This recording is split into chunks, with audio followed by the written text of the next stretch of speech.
Yo,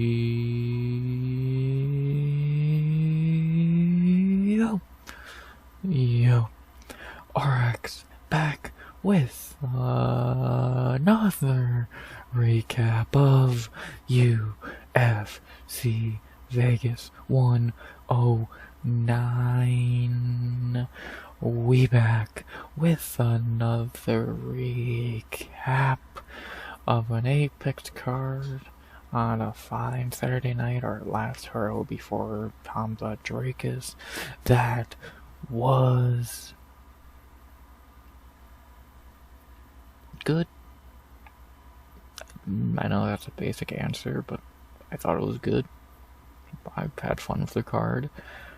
I don't think it was as good as last week's card, but that was a very high bar because I gave last week a 9 out of 10. So, but I thought this card was good. I enjoyed it.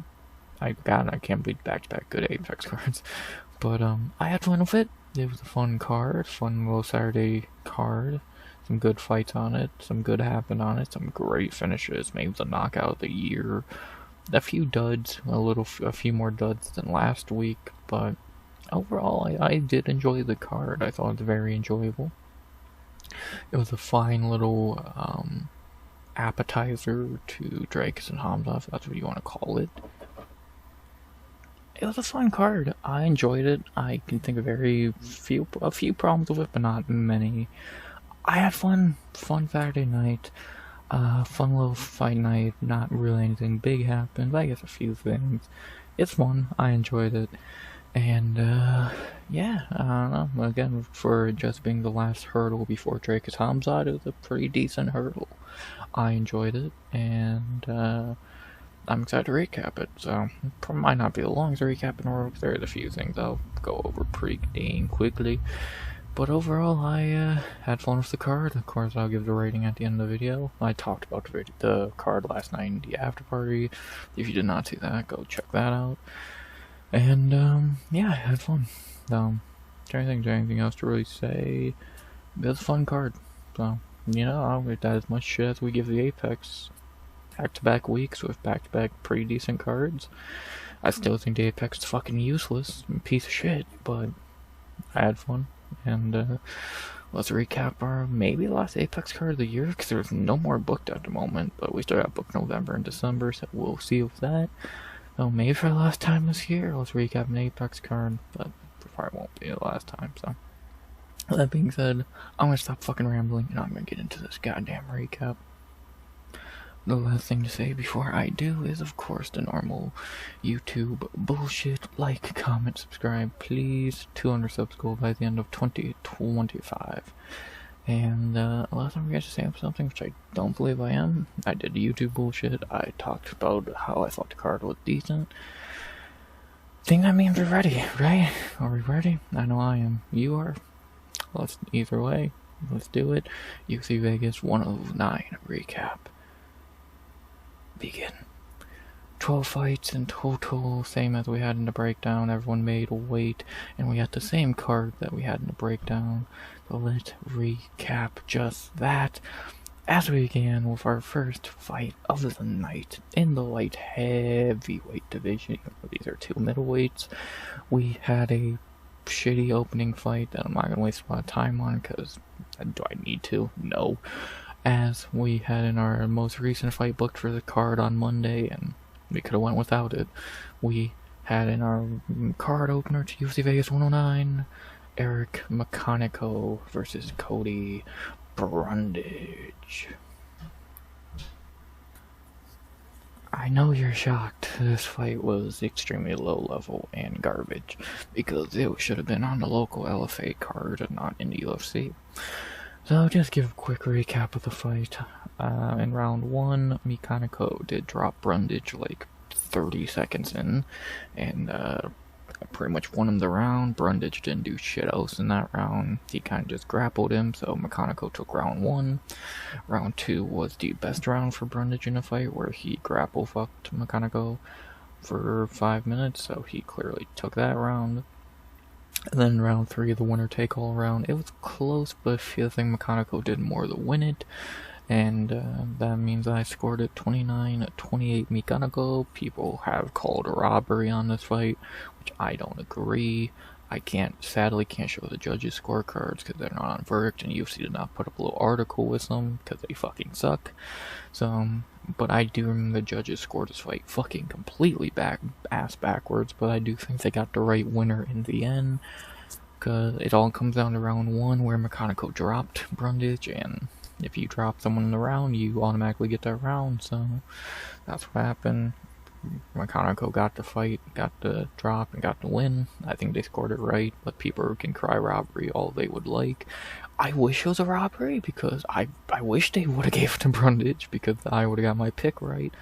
But if I'm gonna stay unbiased, because fuck this fight in these 2 tomato cans, it's hard to disagree with the score. I agree, McConico should have got the win he did.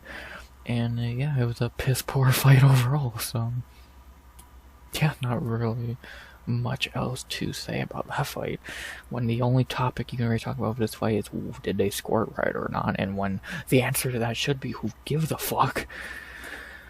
There's not really much else to say, so you know, that's about that. I'm not gonna waste time talking about both fighters. McConico is not good at all. Good job getting the win here.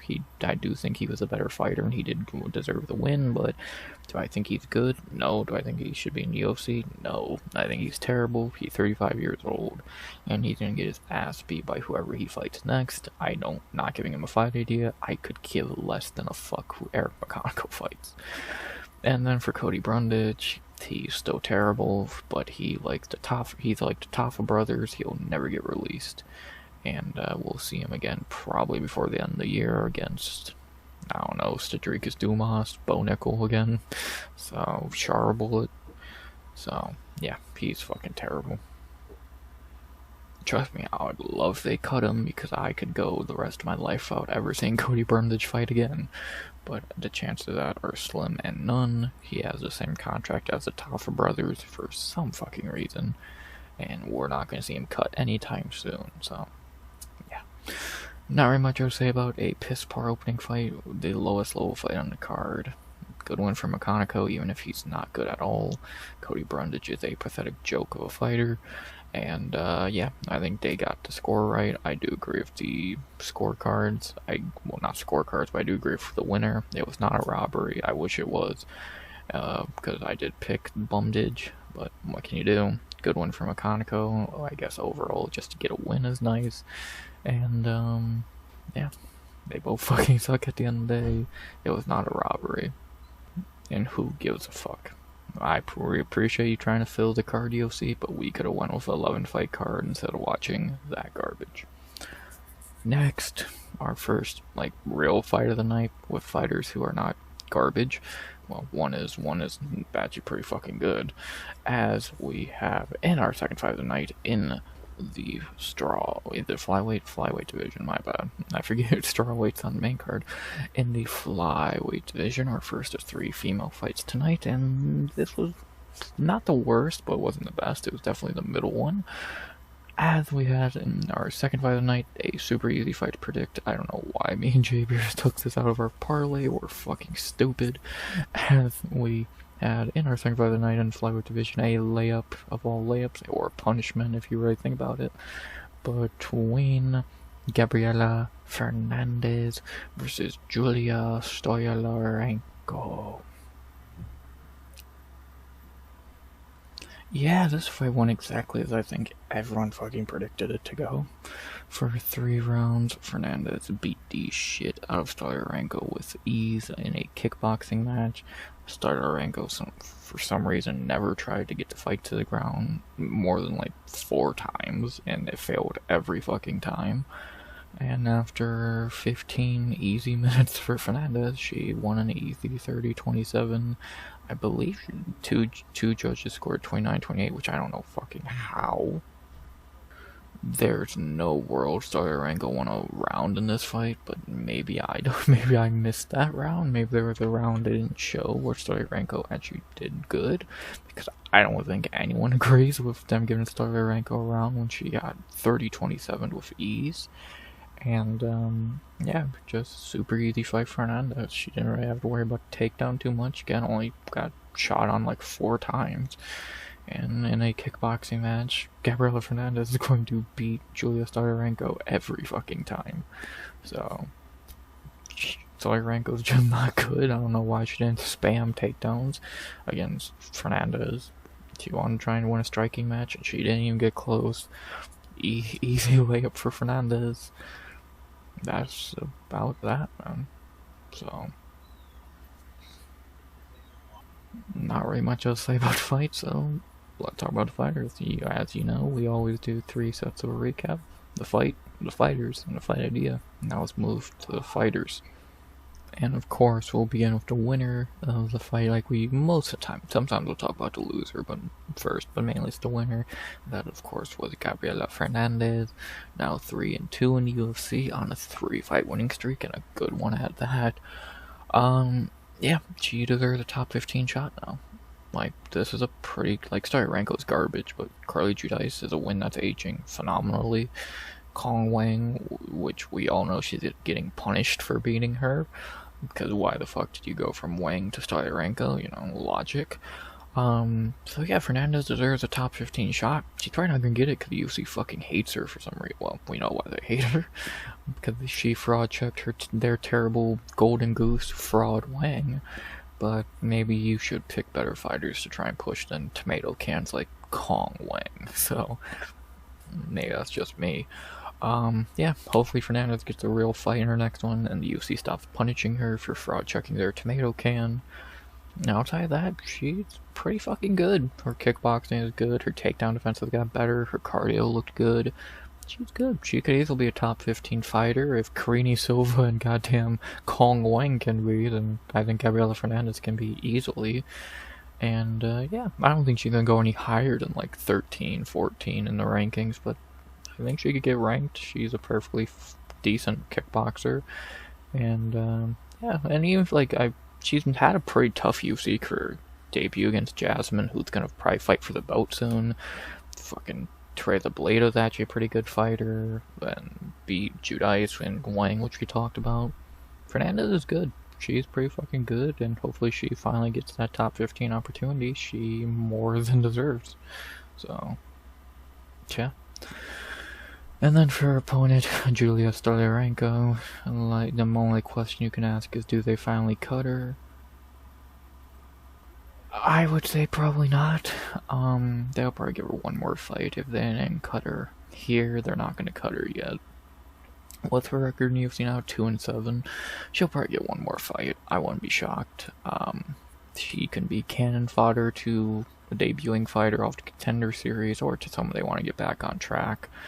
Like maybe a Teresa Blata, funny enough, as we talked about her. So, yeah, probably something like that, to be honest. Stoliarenko's not good at all and should be cut, but if you're thinking like the UFC, she's probably gonna get one more shot, so, yeah. I again, if, like Cody Brundage, if they cut her, cool, I would be happy to never see her fight in the UFC again. But I have my doubts. They'll probably give her one more opportunity, aka just getting her ass beat one more time. And, yeah, so, the only thing you can really say, Stoliarenko is still garbage, and will they cut her? Probably not, so. If they do, good. If not, whatever. She'll be an easy one to pick against in her next fight, like she always is. And that's about that for, Julie. Only thing left to say now is, who should I fight next? The last thing to say, of course, who should I fight next? And our first fight idea of the video, cause fuck Eryk McConico. Who should I fight next? Gabriella Fernandes. Again, she should get a top 15 fight, but against who? It's either JJ Aldridge or Eduardo Moura. And which one they do there, I don't know. I don't think either's booked. Why the fuck is Fernandes not in your rankings? Topology, you never fail to be stupid. Where the fuck? There's flyweight. So, we'll see where they, cause I don't think, well, JJ just pulled out of her fight with Karine next week, and then I don't think Eduardo has a fight either. Where is Eduardo? So she's not booked either.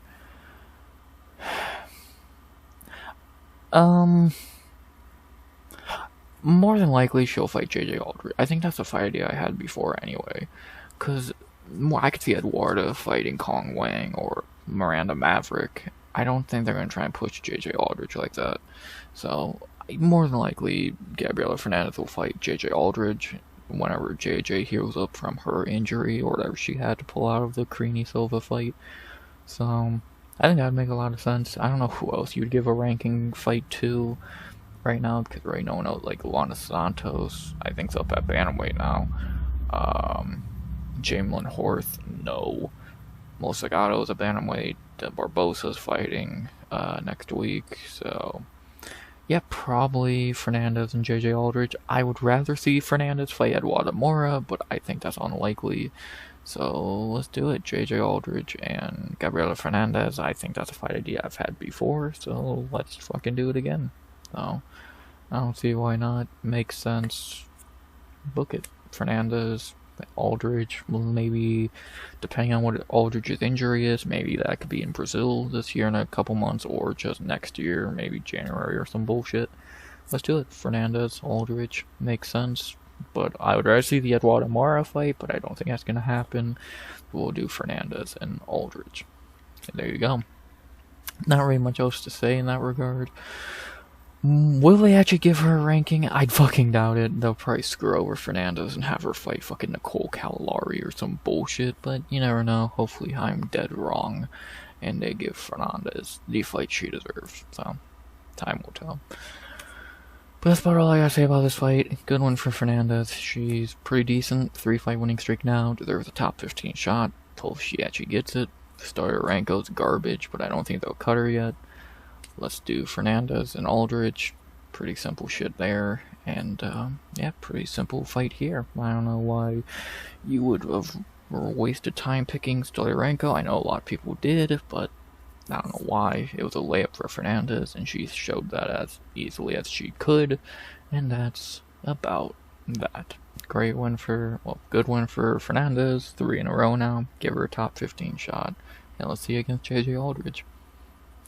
Pretty simple. Next, after that, from the females we got our 2 decisions out of the way, and now we go on a 3-fight finish streak, and what a finish streak it was, as we began that finishing streak with our first and only welterweight fight of the night, a super easy fight to predict on the night, and the first of 3 finishes in a row on the prelims. And this one was the most, both this and the last one were predictable, but this one was super easy to predict, as we had our 3rd fight of the night, our only fight at welterweight on the card, and our first of 3 finishes in a row on these prelims. Definitely the highlights of the prelims. We had a super predictable knockout between Uros Medic versus Gilbert Urbina. Yeah, I don't think anyone could have really predicted this one wrong. Long story short, it only went 1 minute and 3 seconds. The fight started, Medic got dropped in about 10 to 15 seconds, but he quickly recovered, got up, and after landing a few good shots on Urbina, finally dropped him with a left, a straight left.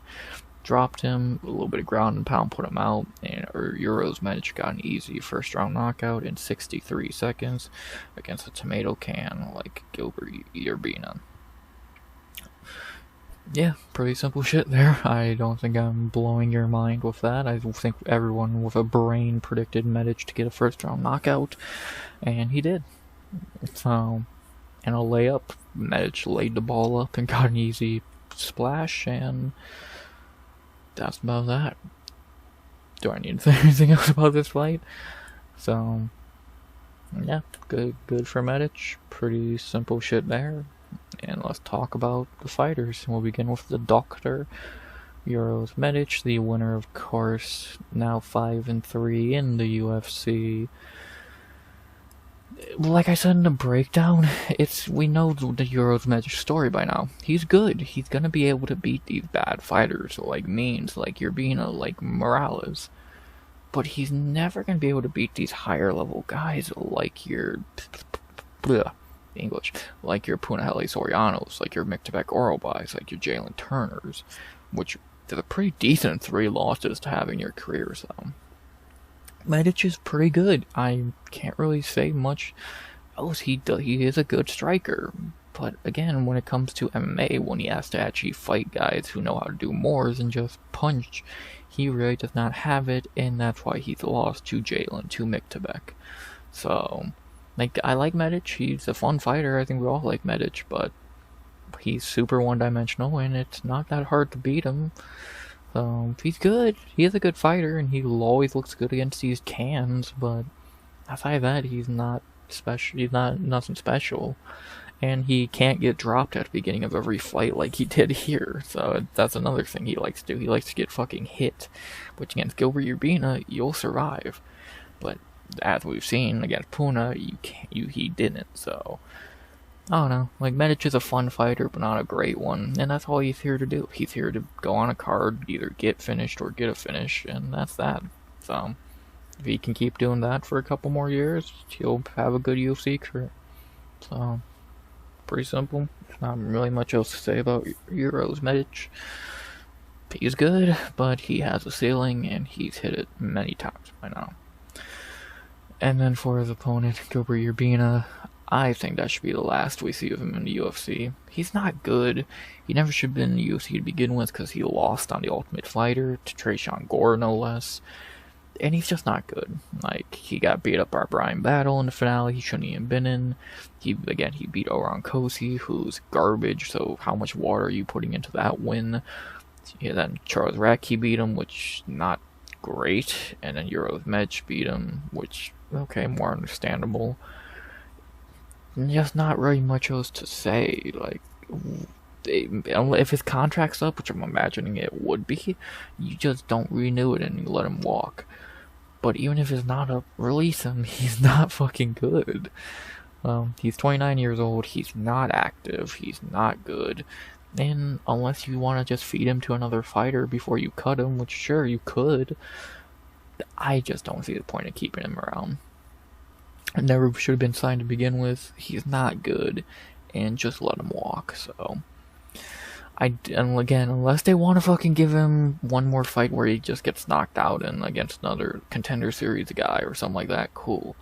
But I doubt they're gonna do that. So let's just see him fucking get cut already. So pretty simple stuff there.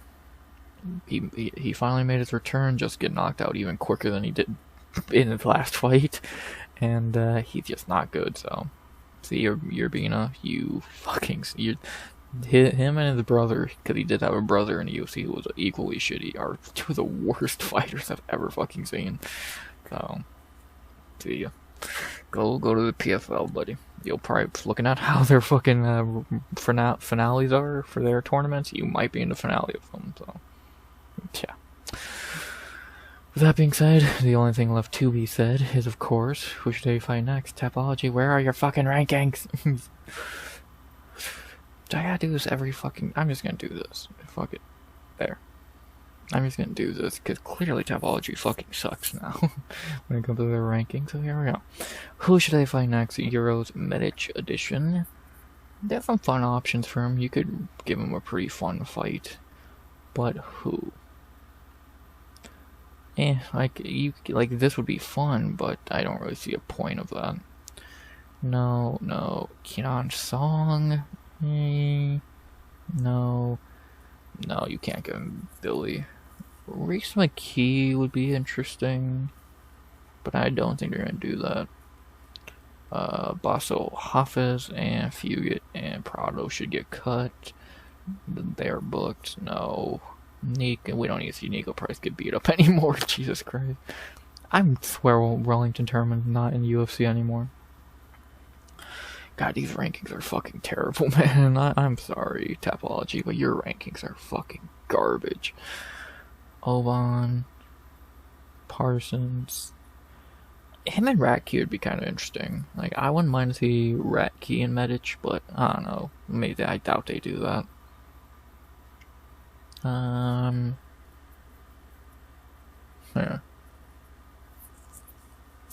Who could they have in Medic fight? Oh. I'm not sure. There's a lot of names, but there's no like one name where. Again, I don't hate the Charles Radtke fight, but I have my doubts about it. I wouldn't mind the Chaos Williams fight, but I have my doubts about it. Oban Elliott would be fun, but I have my doubts about it. Reese McKee, I guess that'd be fun. It would be fun. I'm not sure who. I don't know. Yeah, just keep giving Uros layups. That's what we want to see Medic do. We want to see Medic knock out tomato cans, and that's what he's good at. We'll give him Reese McKee. Let him beat the shit out of Reese McKee real quick. Is there any better options? Well, yes, but like who? Again, Charles Radtke. I don't hate. I don't know. Radtke would be fun, but I don't know. I don't know. Part of me just does not really won't care to see that. Like, what are you gonna feed him? Like ancient Ponzinibbio? So. Yeah, if I could feed him Reese McKee, let him get a fucking layup there. I don't see why not. Give him Reese McKee. It'd be a layup. It'd be an easy win for him. It would be a nice knockout. You get Reese McKee out to UFC. Let's do a Reese McKee and Uros Medic. I think it'd be fun. It would be an easy knockout. So do it. I don't see why not. Like, again, what we want to see from Uros Medic is him fighting tomato cans he can knock out pretty easily, and that's exactly what Reese McKee is. He's a tomato can that you can knock out extremely easily. So, let's do it. Doctor versus Skeletor. Book it. Reese McKee, Uros Medic. Got my vote. Let's do it. So, there you go. Finally. Goddamn, those rankings are garbage. But, yeah, I like that. Medic and Reese McKee would be an easy win for Medic. So, let's do it. Again, it might not make a lot of sense when you hear it, but again, what do you want from a Uros Medic fight? You want to see him KO tomato cans. What is Reese McKee? A tomato can. So do it. So, there you go. Not very much else to say about this fight. Speaking of KOing tomato cans, he KO'd Urbina here pretty easily, as we all knew he would. Cut Urbina, he's garbage. And for Medic, let's see him KO Reese McKee. Be a fun Apex prelim. You know it'd be a finish, so do it. Not very much else to say in that regard. Good win for Uros Medic. Should have got a bonus over COD, and we'll talk about that at the end of the video. But, good win, quick win, easy win, good knockout. Urbina sucks. Let's have Medic KO McKee, and that's about all I gotta say there. Spent way too much time looking at those shitty ass rankings for that one. My bad. After that, we go to our fourth fight of the night, and shockingly a knockout in this fight, not by who you thought it would be from, as we had in our fourth fight of the night in the rankings of women's bantamweight for the number 14th, 13th, whatever fucking ranking she has in the division.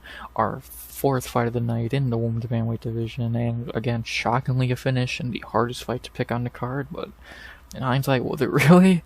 As we had in our fourth fight of the night, our second knockout in a row, and not even our best one, even though this was a really nice knockout as well. We had, I guess, the knockout, the finishing machine, Joselyne Edwards versus Priscila Cachoeira. Again, I guess Joselyne Edwards is a fucking finisher now. In 3 finishes in a row.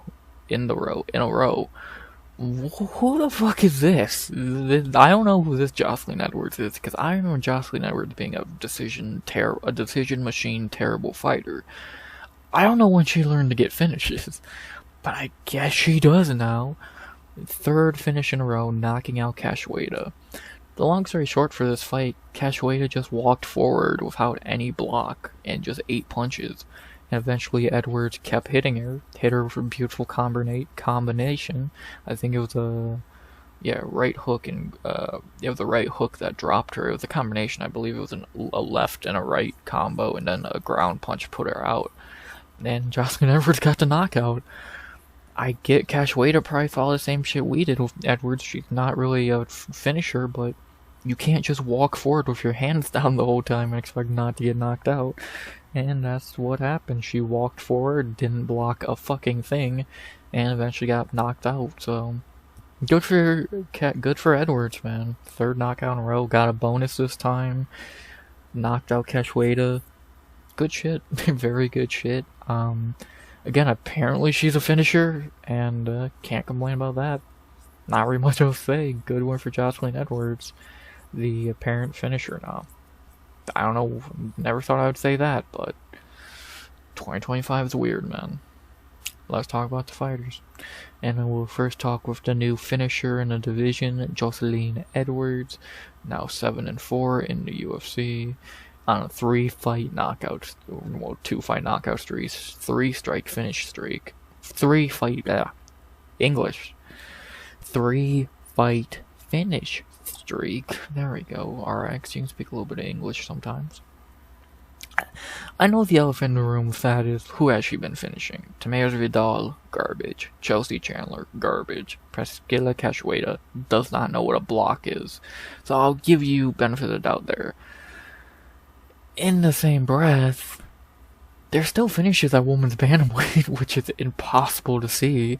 I think the only other women's bantamweight fighter to get a finish in the last, 2 years is Kayla Harrison. So, I'm not upset. Good for Joselyne Edwards. She's making bantamweight more interesting. I'm 100% more intrigued with her getting finishes now. And it's what women's bantamweight needs, a little bit of excitement. Yes, Joselyne Edwards, sooner than later, is going to come back down to earth, and we're going to see a shitty fighter get exposed.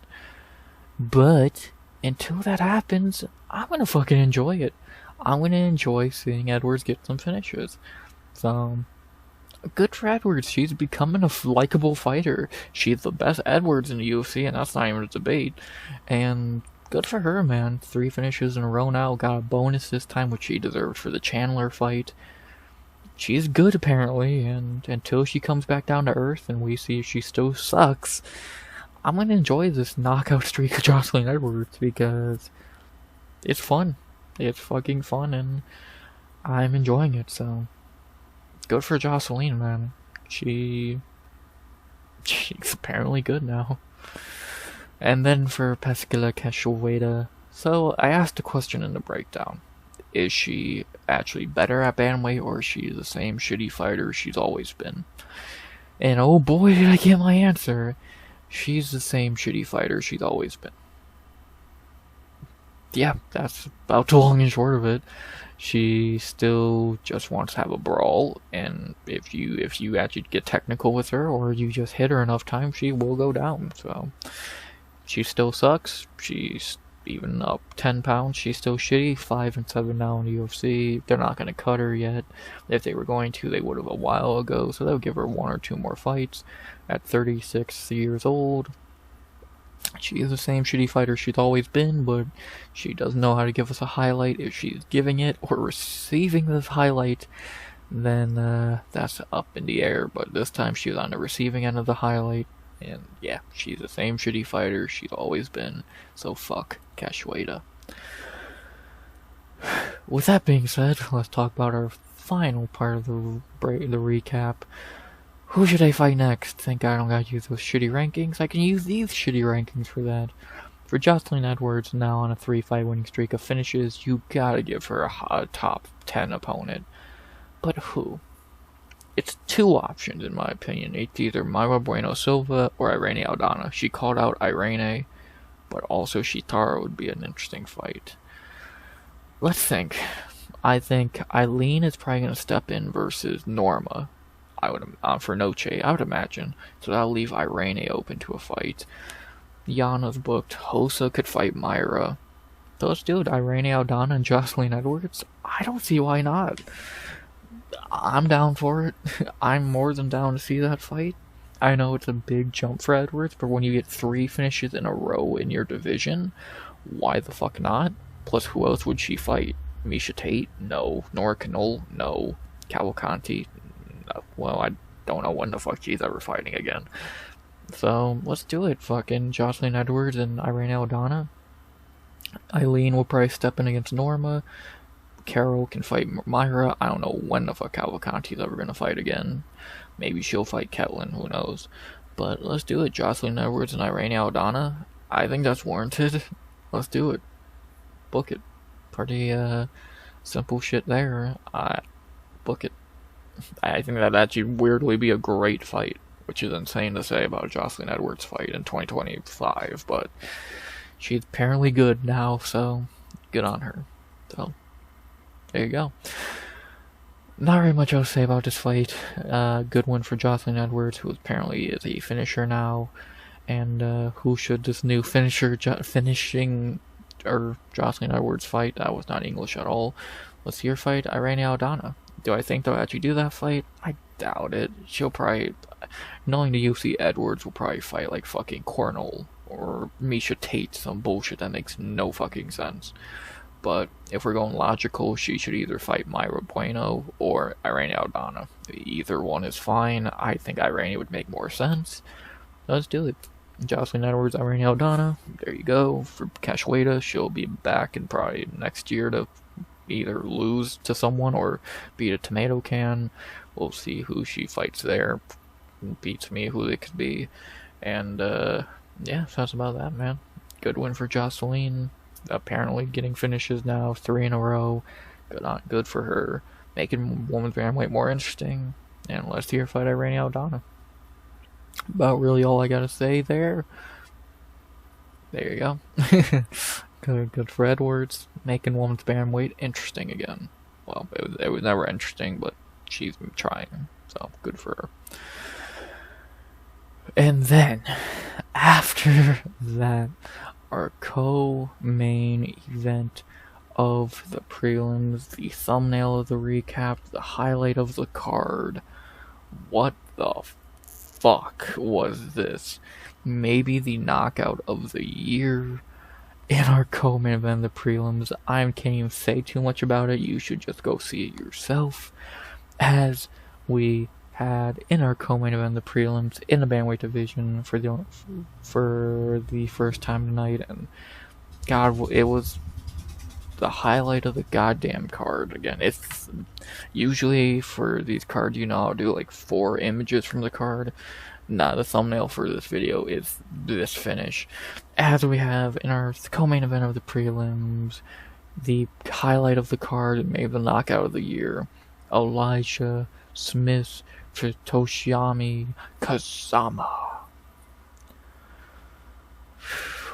Wow. He went full rampage on this motherfucker. So, I'm just gonna cut to chase. Elijah was beating the shit out of him on the ground. Don't listen to stupid people who are saying, he was grabbing the cage. He was grabbing the cage. I don't give a fuck. I care about what actually happened. And that was about at the end of round 1. Kazama threw up an arm triangle, and Elijah Smith said, fuck you. I'm going to powerbomb you through the fucking cage. And he did. He picked him up. He slammed him down, knocking Kazama out cold, landed 2 more shots while he was already out, and that was that. Elijah Smith by knockout, by powerbomb in round 1 to get the win. Maybe the best finish of the year, and again, the highlight of the card. Kazama is okay. He's not paralyzed, which I thought he was after that. And so good on him there. He is okay. And Elijah Smith gets maybe the best finish of 2025. Fucking amazing. What else can I say? Again, I wish I could show it, but I can't. So go watch. If you did not see the finish, go find it. It's on Twitter. Go to UFC's Instagram. You'll see it. It's the best knockout of the year. So go fucking see it. It's amazing. So that's all I can say about the fight. Brutal. To talk about the fighters now. What can I say about Elijah Smith? This kid is fucking fantastic. 2-0 in UFC now. Had a tough debut against Vince Morales, but he did win overall. And then had maybe the knockout of the year against Kazama. This kid's good. This kid's really fucking good. He's going to be one of the ones at bantamweight. He's going to be a legit prospect. He might be in the rankings in a couple years. How old is he? 29? He's 22 years old. He's gonna be here for a while. He's good. We're gonna see him get better every time out. And yeah, he has all the makings of a top 15 guy in a couple years. He's fucking good. That's all I can say. I can't wait to see him fight again. He's amazing. He's definitely in Rookie of the Year talks. And now, after a finish like that, he's in Rookie of the Year talks. So, he's good. And then for his opponent, Kazama, yeah, I'll start off with the nice thing. He is okay. He's not paralyzed. And then I'll be honest, this guy's fucking garbage. But, yeah, we knew that already. He was just cannon fodder here, and he did his job perfectly of being said cannon fodder. And, yeah, we'll probably not see him for a while. We'll see when he fights again, probably sometime next year, maybe. So, heal up. They're not going to cut him. A, because it'd look bad after cutting a guy after almost getting fucking paralyzed. And B, because he is coming off a win going into this fight. So they're not going to cut him yet. So we'll probably see him fight one more time. He'll lose, and then you can cut him. So it's like Estella Nunez a few years ago when she broke her arm. You should cut him, but you gotta look good. PR, blah, blah, blah. So he'll be on a roster a little bit longer. And that's about that. So, pretty simple. Only thing left to say now is, who should they fight next for Elijah Smith? You're going to give him a good fight after this. Not a top 15 or top 25 guy. But you want to give him a good fight as to see where he can go. Like, you want to give him a step up in competition. None of these tomato cans. None of these guys. So probably actually pretty good, but you're not going to do that. Give him... No, none of these. You want to give him a guy where he's going to beat him and it's going to be like, that's a pretty decent win. Not quaintly. Maybe an Aotong Haley? I wouldn't hate that. I wouldn't hate that, to be honest. Or the Mongolian Murderer. Or Richie Lang. Oh, Richie Lang would not be bad, but he kind of sucks, to be honest. He's kind of shitty.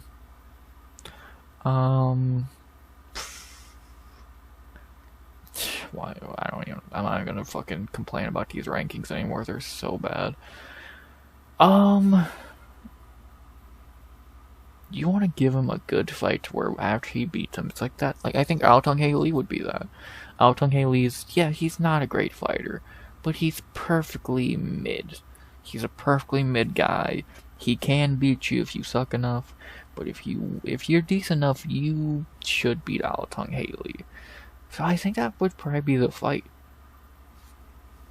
To just look one more time. Yeah, probably Aotong Haley. Again, you could go Richie Lang, which would be a lot easier, but I think Aotong Haley would make a lot more sense. So, again, he is a veteran in the UFC, and he's only lost to pretty good fighters. He lost to Damon Blackshear, Chris Gutierrez, so he's only been losing to pretty decent fighters.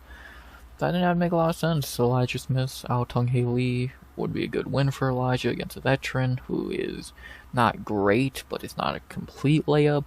Would be a step up in competition.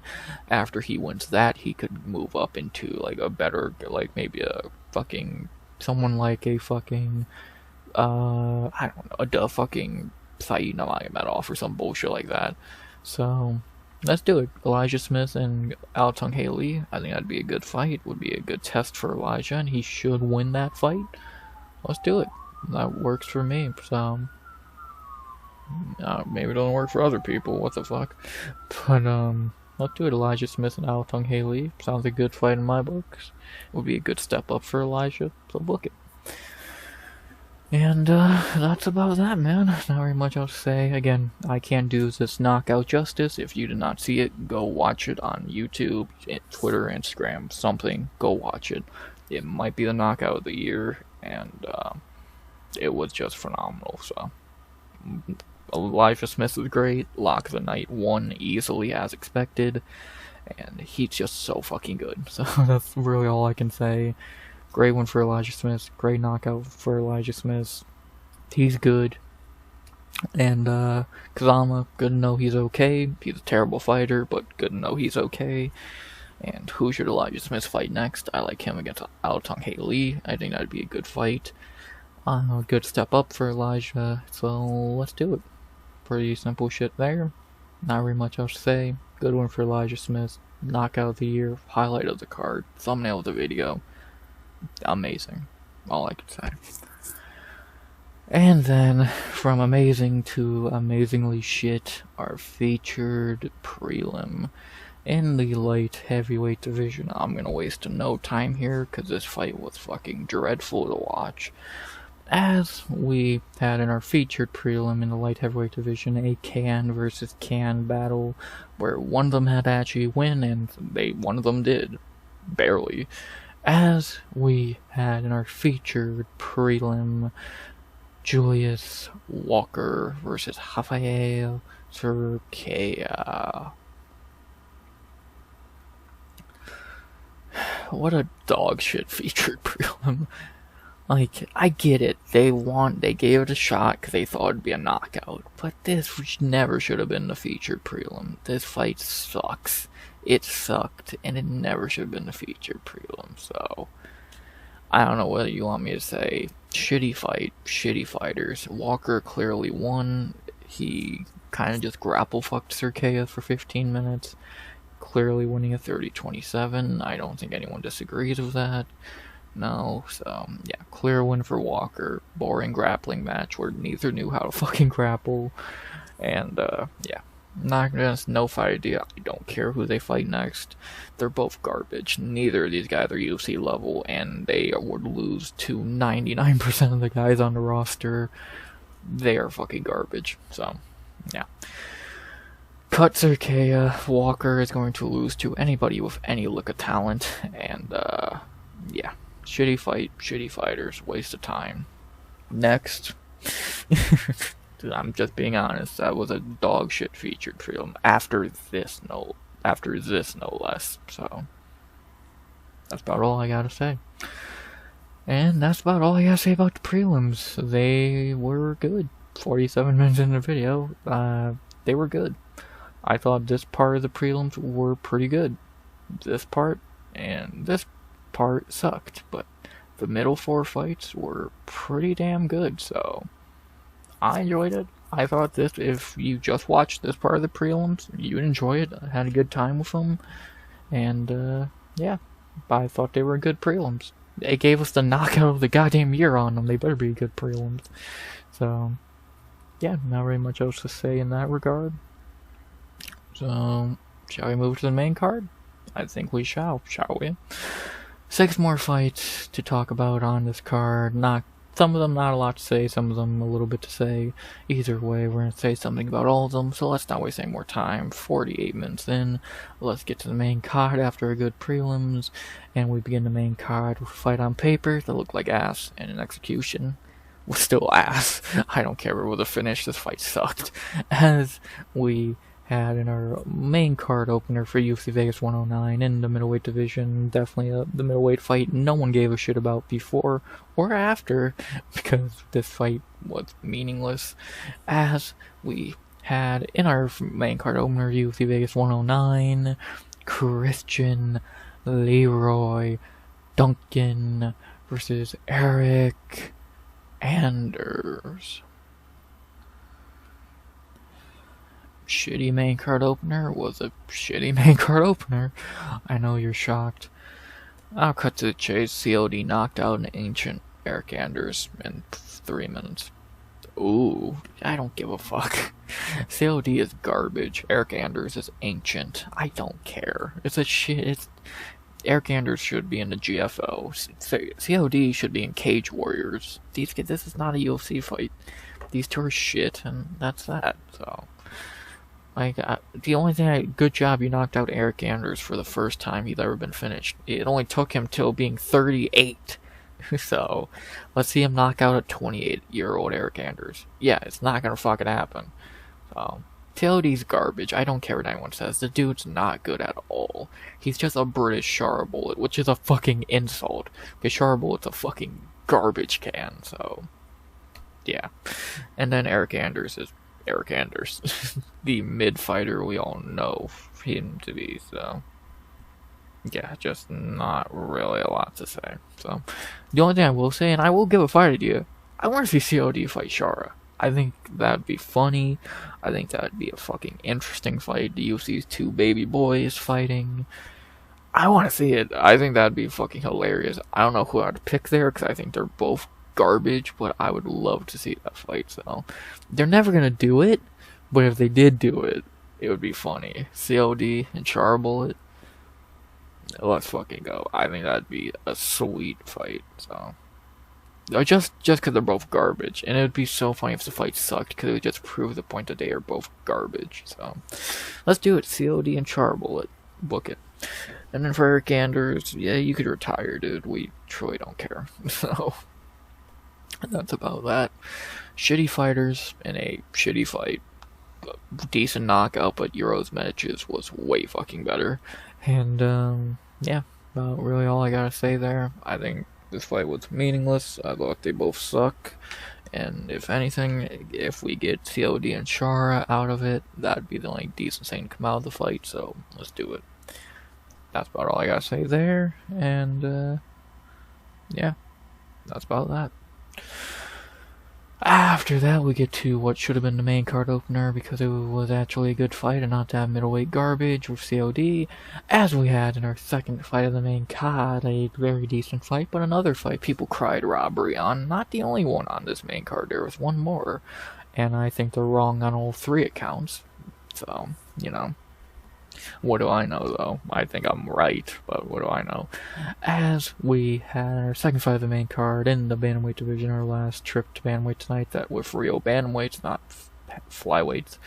As we had in our second fight of the main card, Gene Matsumoto versus Miles Johns.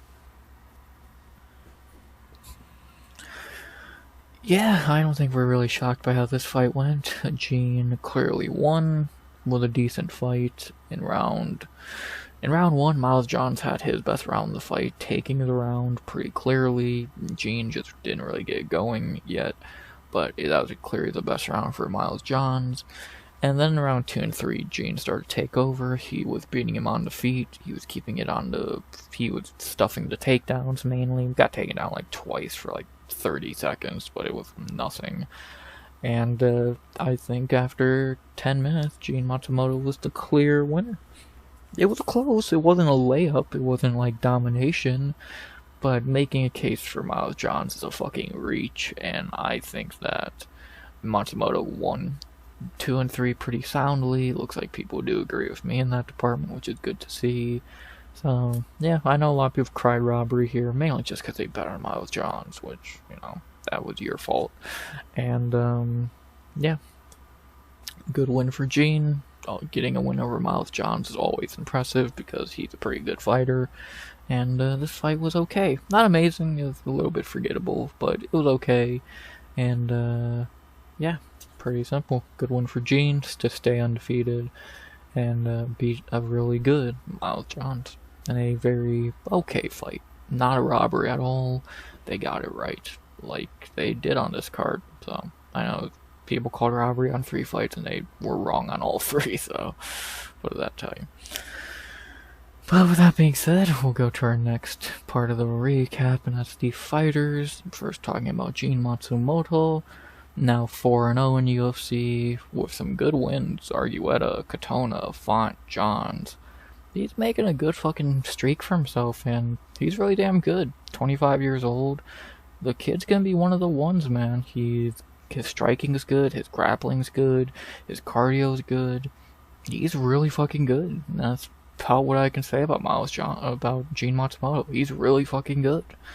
Him and Elijah Smith on the same card at bantamweight. You could be looking at 2 top 5 guys on one card in like 5 years.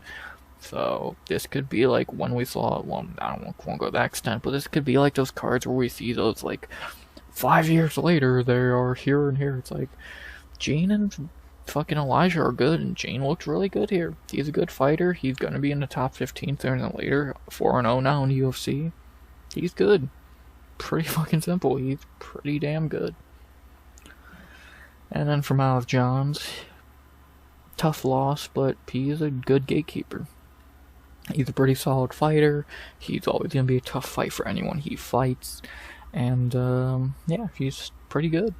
That's simple. He will bounce back. He can beat the lower level guys, but he's never going to beat the higher level guys like your Matsumotos and all that.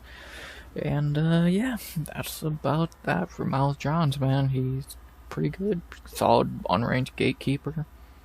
He's pretty good. That's pretty fucking simple what I can say about that for Miles Johns, so there you go. Only thing left to say now is who should they fight next? For Gene, I keep forgetting they don't do that for some fucking reason. Well, I guess we already got bandweight up anyway, so let's take a look. For Gene Matsumoto, he should get a pretty decent fight.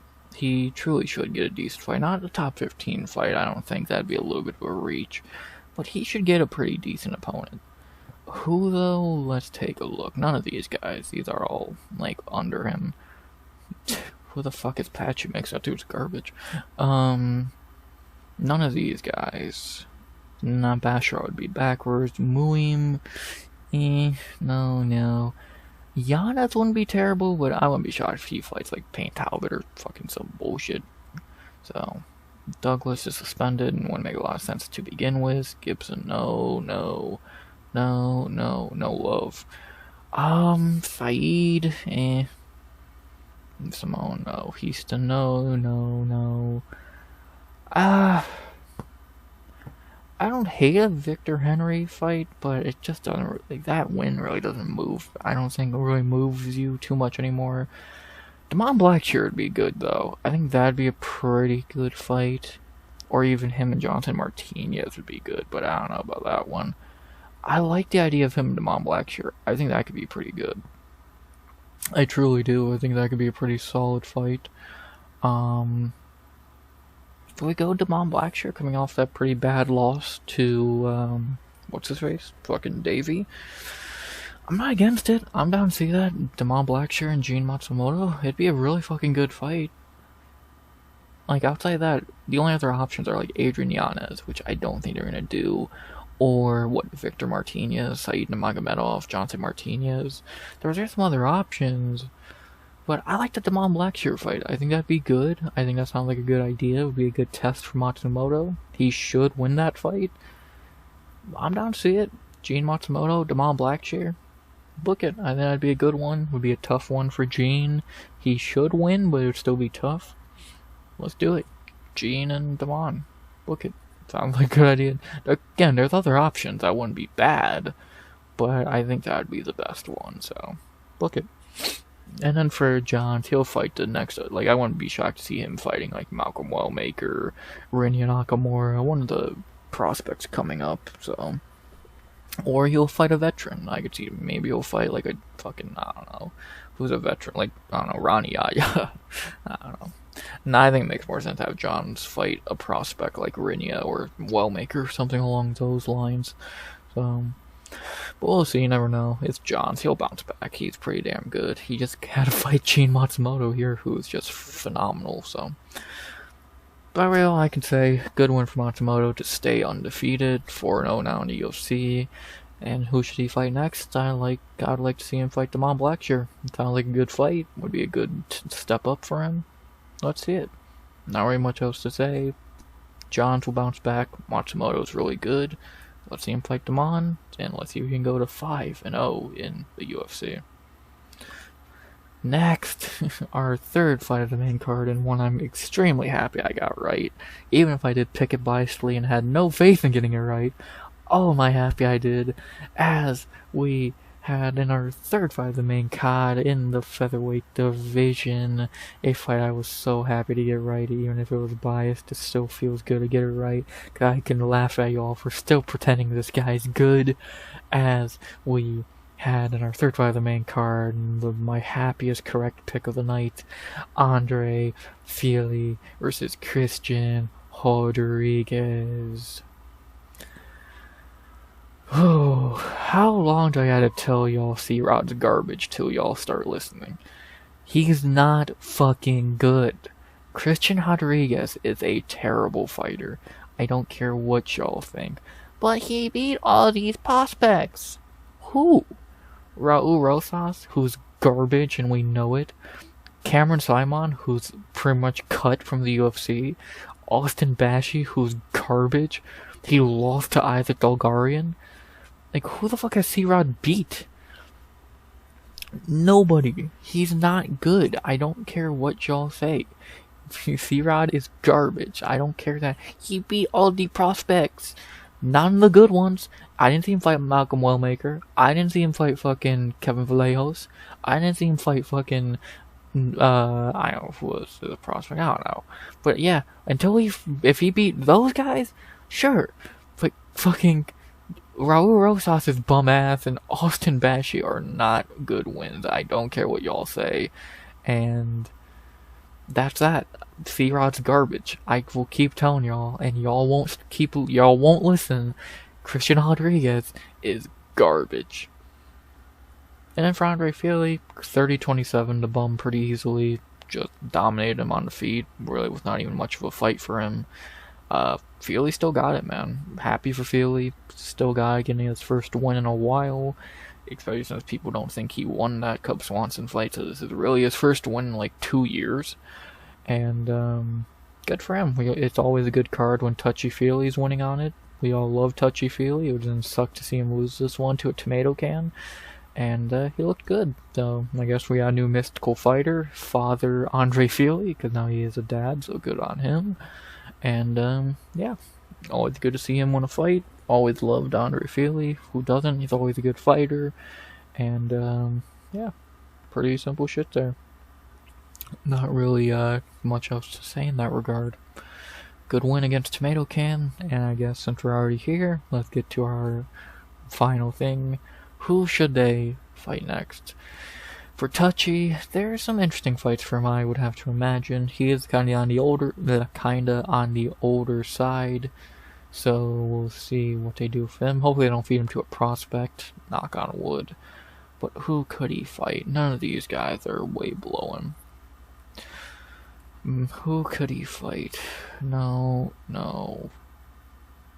That'd be a fun fight, of course. It's Andre Fili. You gotta put him in fun fights, because that's just what Andre Fili is, a fun fighter.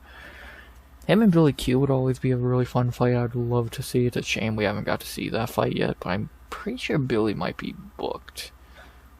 Jenkins. Hyder would be a banger, bro. Him and Hurricane. You know, I don't hate it. Shylin, why is he even ranked this high? Don't. UFC, we don't want to see him fight Kevin Vallejos. We really don't want to see that.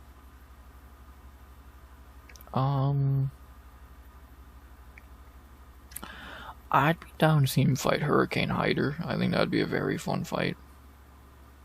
Because none of these other fights really make a whole lot of sense. He's not gonna fight Juicy J. He's not gonna fight any of these guys. Maybe Morgan would be a banger, but I don't think they're gonna do that. They booked Jarns and Brito. I thought they did. Maybe I'm wrong. I like the Hurricane Hyder fight. I think that'd be a fun one.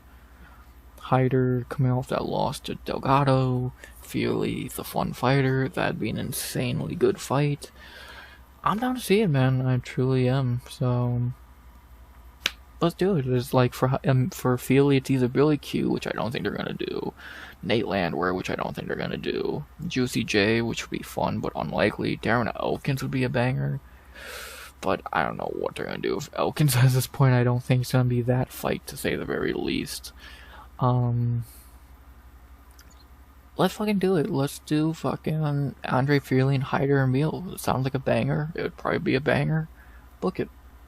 Like, who wouldn't want to see that fight? That screams either a knockout or a fight of the night pretty fucking easily, so let's do it. Andre Fili, Hyder, Meal. That's a banger on any card. Book it. So, there you go. But if they don't do that, there's many other good options for Touchy, so we'll see which one they want to do. With that being said, not very much else to be said. Good win for Andre Fili. C-Rod is garbage, and he will always be garbage. Y'all will not tell me otherwise, because I have been proven right again. And for Fili, who should he fight next? Let's see him fight Hyder Emil. I think that'd be a good fight. I think that would be a fun fight. Let's do it. Fili, Emil. Sounds like a banger to me. Book it. Not very much else to say. It's always a good card when A, C-Rod loses on it, and B, Andre Fili's winning on it. So, I like it. Next, our fourth fight of the main card, our co-main to the co-main, the Battle of the Generations, 23 versus 40, and God, did it look like every bit of that. As we had in our fourth fight of the main card, our co-main to the co-main in the strawweight division for in the top 10 of that division. We had a forgettable fight in that division, but it was okay, I guess. Probably the worst main card fight, but it could have been worse. As we had in our fourth fight of the main card, the age battle between Iasmin, Lucindo versus Angela Hill. Like I said, this fight looked like every bit of a 23-year-old fighting a 40-year-old. Not gonna say a lot here because this again was probably the main card. Disappointment. It was not very good. Iasmin beat the shit out of Angie for 3 rounds. She took her down at will. She beat her on the feet pretty easily. Like, Angie had a few moments. She did almost get a guillotine in round 2. Landed a beautiful spinning elbow in, I think, round 2 as well. So she had moments, but she just really didn't have a lot for the much younger and much faster fighter. And it showed pretty damn quickly, losing a 30-27 pretty dominantly. Sucks to see, but yeah, she looked every bit of that 40, and yeah, a lot of interesting things to say now about Angie. So sucks, because again, never want to see Angie lose, because who doesn't love Angie? But just wasn't her night. She didn't have a lot for the younger fighter, and that was about that, man. So not a great fight. Kind of just got dominated, and sucks, but what can you do? To talk about the loser first here, actually, like I said, it happens sometimes. Angie, now 13-15 in UFC, 40 years old. She just probably should retire at this point. She didn't look awful, but she looked a step behind Lucindo. It looked like she had nothing for her. Her punches just have no fucking power left in them. And it's just really time for Angie to retire. Like, she's not. Obviously, she's not. But she should. She'll probably fight a few more times. I can see her fighting, like, 3 more times. But she probably shouldn't. Like, she's fought everybody already, so it'd probably be in a rematch at this point. And, again, she doesn't need to fight anymore. She's had a good career. Just retire. You're 40. You go do your podcast. And it sucks. She actually seems like an amazing person. She seems super fucking nice, but she's just too old, man. She's just too old, and now at 40, it's just past it, man. So, not very much else to say. She's just past it. Hopefully she doesn't go on a Tony Ferguson, like, fucking streak, and she will know when to quit, but at 40, and against the younger fighters, and she just doesn't really have it anymore, so sucks, but age waits for nobody. And then for Iasmin Lucindo, she does add a legend to her winning list, to her resume, whatever you want to say, and now she is back on track. Still not really sold on her being back, because is she actually that good? We'll see. That Lemos fight still is a pretty bad look. You should not be getting dominated by Amanda Lemos, but you know, maybe that's just me, I don't know. We'll see if Iasmin's truly back. We'll give her a fight at the end in a second, but not a great performance, but it was not awful. We'll see what she does in her next fight. Again, adding a legend to your resume is pretty nice to do, but outside of that, there's just not very much else to say about it. It was a boring fight, and yeah, you beat up a 40-year-old. Good job. Not very much else to say.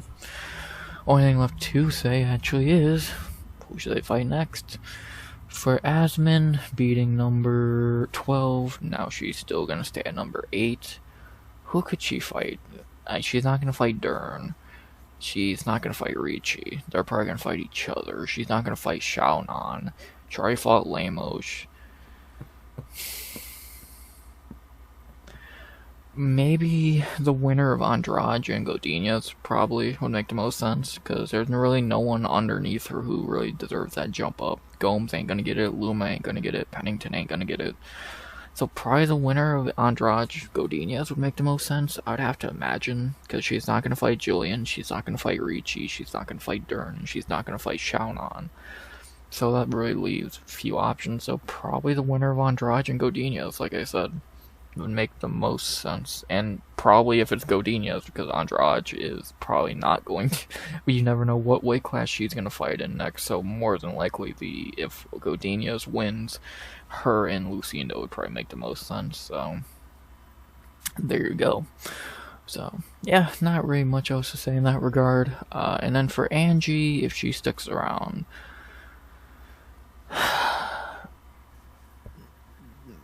she's already fought Nisi, she already fought Luma, she fought Tisha. Maybe her and Hebos finally fight, I doubt it. Maybe she fights Pierre Rodriguez, who's kind of sniffing around the rankings. We'll see.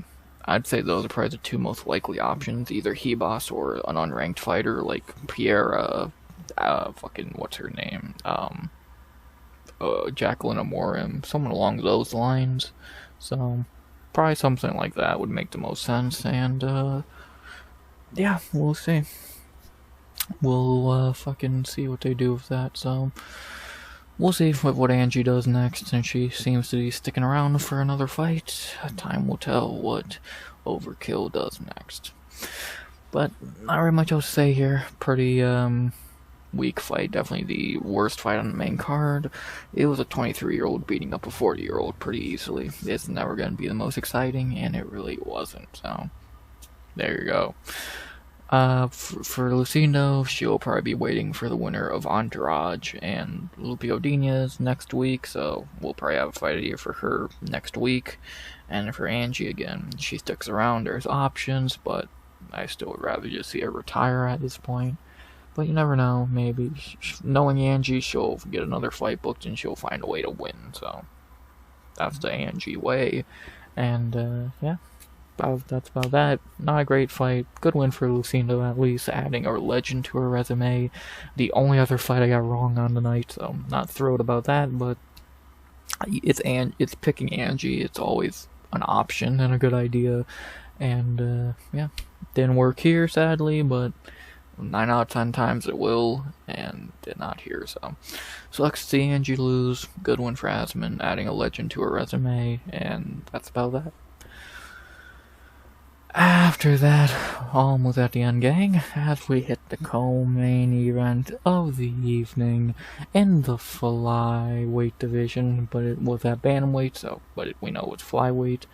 Not gonna say a lot here because I thought this was kind of a dud of a fight, as we had in our co-main event of the evening in the flyweight / bantamweight division. We had Steve Erceg versus Ode Osbourne.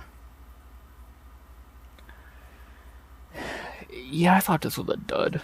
Like, round 1 was fun because Ode almost knocked him out, but outside of that, like, Ode almost knocked Steve out in round 1, but then Steve went full bitch mode and decided to grapple fuck him, and it was boring, so yeah, that's about that. It's not very much to recap. People thought this was a robbery as well. I don't agree at all. I would love to see Ode win this, to be honest. It was fun. It would have been fun. Yeah, I was praying he was going to knock him out in round 1, but he didn't, and Erceg was able to survive and make it boring. So, yeah, not a very fun fight here. Pretty shitty co-main event. Erceg became a coward and had to wrestle, and no one wants to see that bullshit, so yeah, not very good on Steve there, but he did get to win in a boring co-main event, and yeah. To talk about the fighters real quick, not a lot good to say about Steve, at least. Getting back in the win column finally, but at what cost? You turn into a pussy wrestler, and that's kind of lame. We'll see how he does next. I think this fight just confirmed he would lose to the higher echelon of the division. Joshua Van would beat the shit out of him. Fucking Tatsuro Taira would beat him. Who else? Brandon Royval would beat him. So Erceg has a ceiling. How ass is Pantoja, might I add? Like, that dude's garbage. But for Erceg, like, expected a little bit better from him here.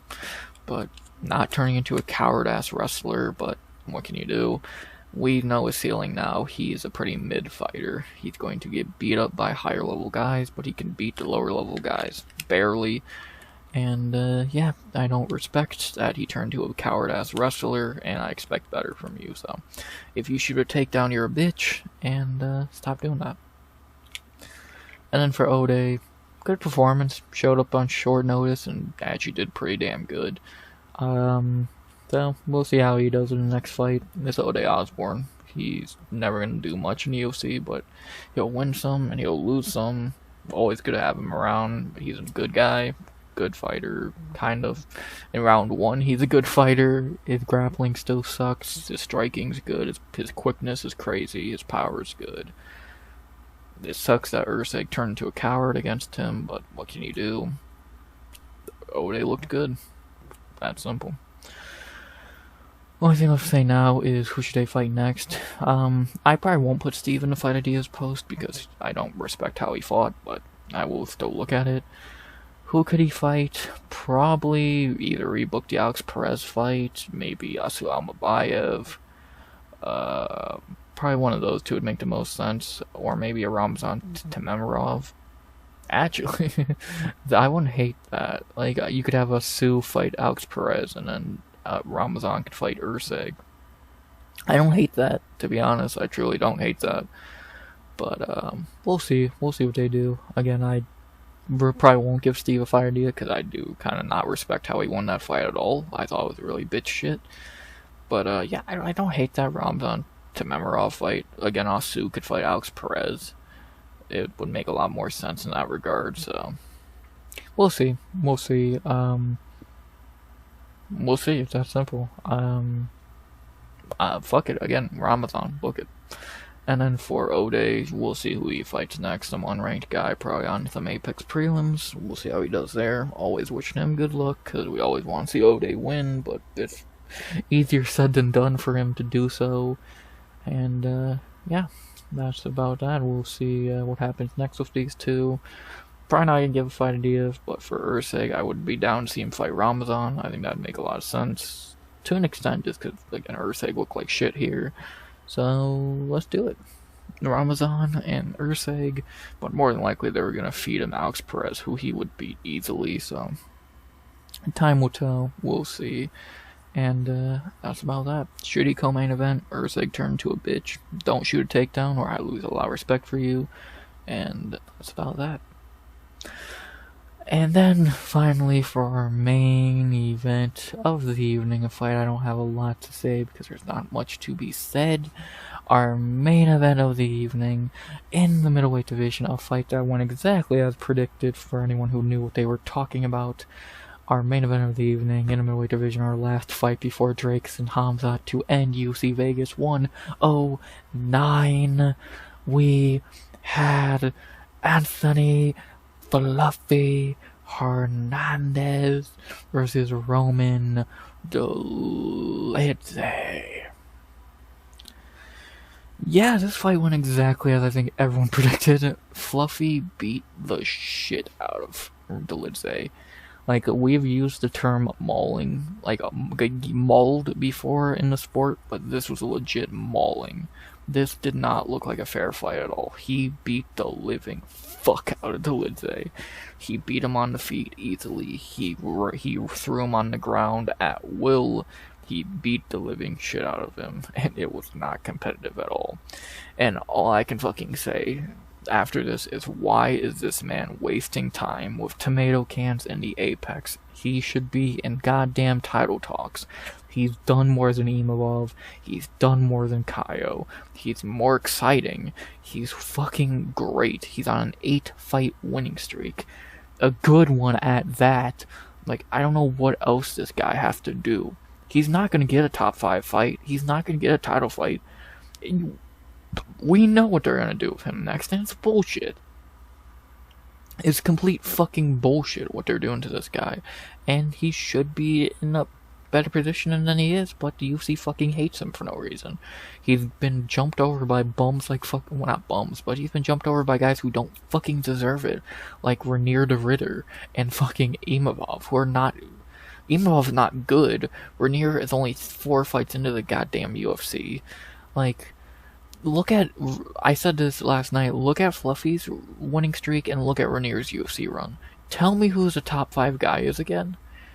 It's not the guy on an 8-fight winning streak with wins over Kopylov, Allen, Dolidze, Pereira. It's the guy whose best win is a washed Robert Whittaker. And I like Renier. Like, come on, Fluffy's better. Fluffy would beat Renier. He would beat Imavov. He would give Kaio a hell of a fight. Fuck, I'll say right now, he would beat Chimaev. He might beat Drakus. That might be a reach. He would run through Strickland, Adesanya, and Whittaker.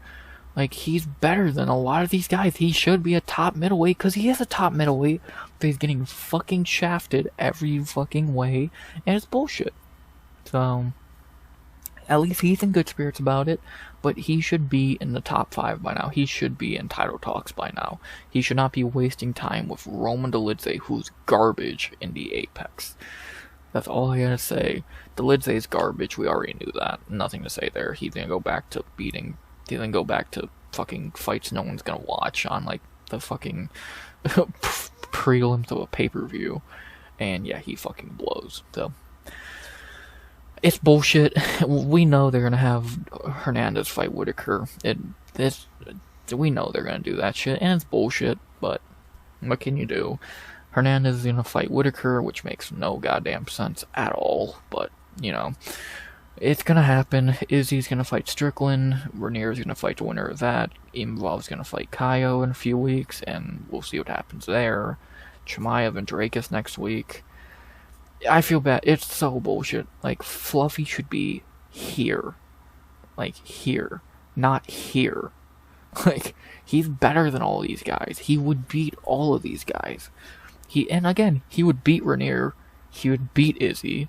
He probably would beat Chimaev. He would kill Strickland. He would kill Imavov. The only guys you can make a debate for beating Fluffy are Kaio, and that's debatable, and Drakus. He's gonna run through Whittaker. We know that's the fight they're gonna do, and it's bullshit. So, and then the UFC is gonna be like, oh, he beat the former champion. It's a big fight. No, it's a waste of fucking time. Just like Dolidze was booked him and Renier, or him and Izzy, or him and Strickland. Then okay, I'd be like, okay, UFC, good job. But you know they're not fucking going to. They're gonna book him and Whittaker for sometime either late this year or early next year. And it's gonna be bullshit. So it's gonna be some fight night main event, and it's or an Apex main event, and it's gonna be bullshit. And he's gonna run through Whittaker just like he did with everyone else. He's gonna beat Whittaker way more impressively than Renier did, and it's gonna be fucking bullshit. And then he's gonna fight number 5 ranked fucking Sean Strickland, and then still not get a title shot after he wins that. So it's bullshit.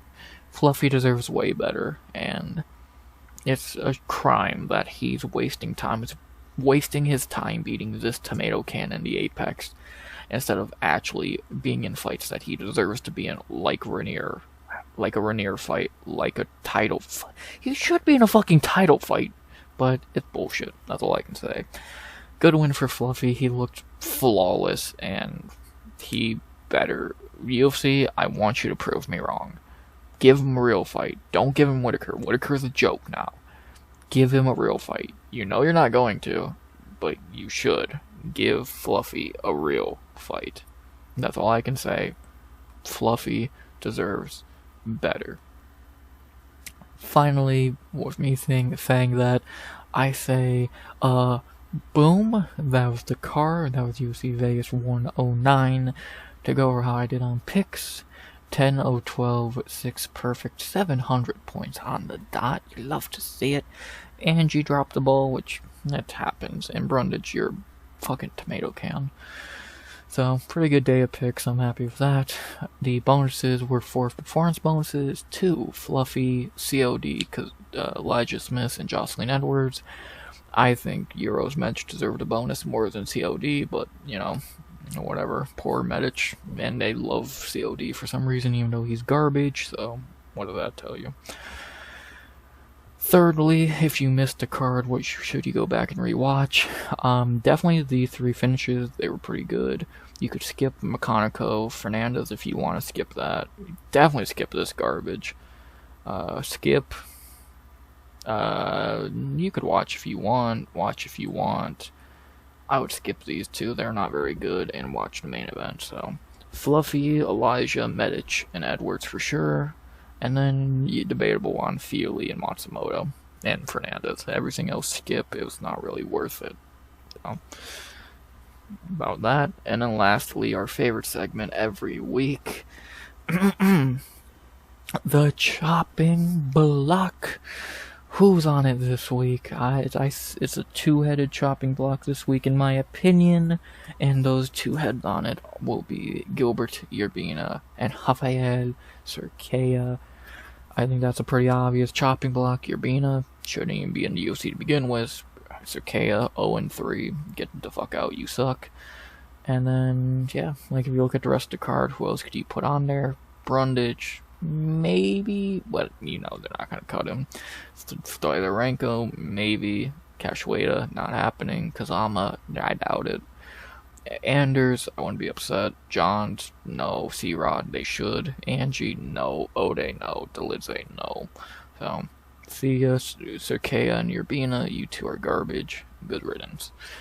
And that's about that for UFC Vegas 109. My final score for it, I would say, is a 7.4. I enjoyed it. I thought there was a lot of good on it. Again, there was some bad. Brundage was ass. Walker was ass. The Hill fight was disappointing. COD's garbage. The Erceg fight was disappointing. But the rest was good. Knockout of the Year candidate. Anthony Hernandez is amazing. Andre Fili won. Medich and Edwards got good finishes. It was a good card with some bad on it. A 7.4 feels right. I had a good time with it. And, yeah, I enjoyed it, so there you go. I think I ranted enough about this card and talked about it plenty. Almost an hour and a half in.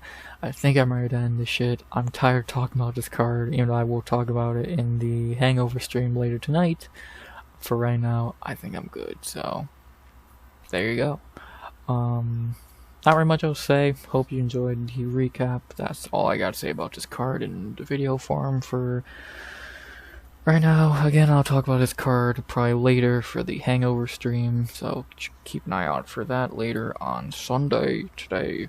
And then, of course, we'll do Tuesday and Wednesday, we'll do streams. You know the fucking shabazz by now, so keep an eye out for the Hangover stream later today. And, yeah, not very much else to say. Hope you enjoyed the video. UFC Vegas 109, good card. Now it's finally Drakus Khamzat week.